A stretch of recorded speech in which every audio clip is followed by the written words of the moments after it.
Les confidences très intéressantes de Mehdi Benassia sur son avenir, celui de Roberto De Zerbi et le prochain mercato de l'OM. Le cliché qui énerve les supporters du Real Madrid, peut-être un brin parano sur Kylian Mbappé et le bizutage très surprenant de Lucas Chevalier chez les Bleus. Abonne-toi, le journal du foot, ça commence maintenant.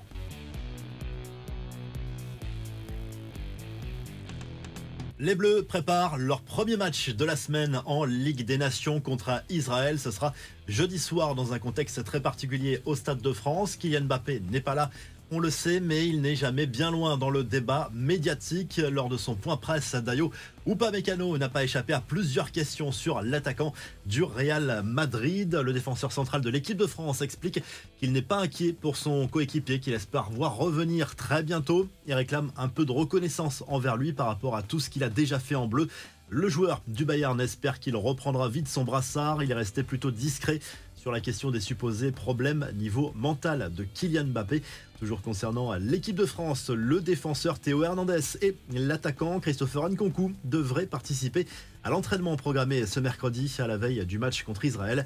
Ils avaient été préservés lors de la séance à Clairefontaine. Et puis l'actu des Bleus, c'est aussi beaucoup de bonne humeur. La preuve avec le traditionnel bizutage en chanson de Lucas Chevalier, le gardien lillois qui a clairement mis le feu à la salle de repas à Clairefontaine en reprenant le tube de Gilbert Montagnier, les Sunlight des Tropiques. Même Didier Deschamps a fait tourner la serviette, un choix qui a le mérite d'être original parce que cette génération choisit souvent du rap dans cet exercice. L'actu de l'OM avec Mehdi Benassia qui s'est exprimé sur les sujets chauds du moment dans l'émission Roten sans flamme sur RMC. Le dirigeant de l'OM qui est revenu sur les déclarations de Roberto De Zerbi après la déroute face à Auxerre en Ligue 1 vendredi dernier. Le conseiller sportif de Pablo Longoria a réaffirmé sa confiance en l'entraîneur italien et a vanté ses qualités humaines, sa passion incroyable pour le foot. Il reconnaît que De Zerbi est peut-être un peu excessif, un peu impulsif. Benassia qui s'est aussi exprimé sur son avenir parce qu'il sera en fin de contrat dans quelques semaines.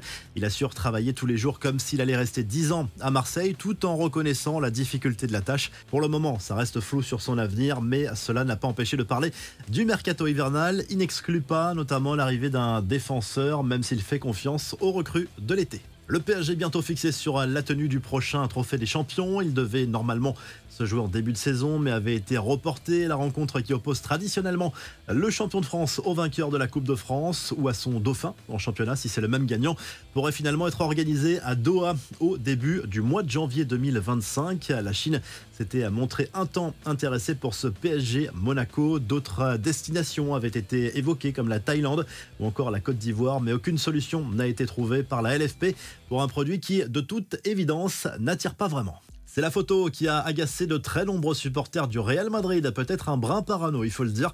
C'est ce fameux cliché posté par le joueur lors d'une soirée passée en compagnie d'Achraf Hakimi, son ex-coéquipier au PSG et ami. On y voit en arrière-plan une chicha, il n'en fallait pas plus pour que certains accusent Mbappé de fumer pendant son temps libre. Le Real qui va devoir vendre plusieurs joueurs pour remplir ses caisses et la raison est assez surprenante.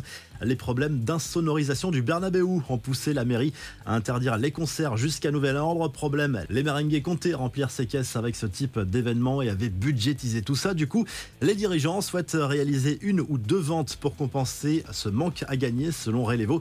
4 joueurs vont se retrouver sur le marché. Le premier, le plus bankable, c'est Aurélien Tchouaméni.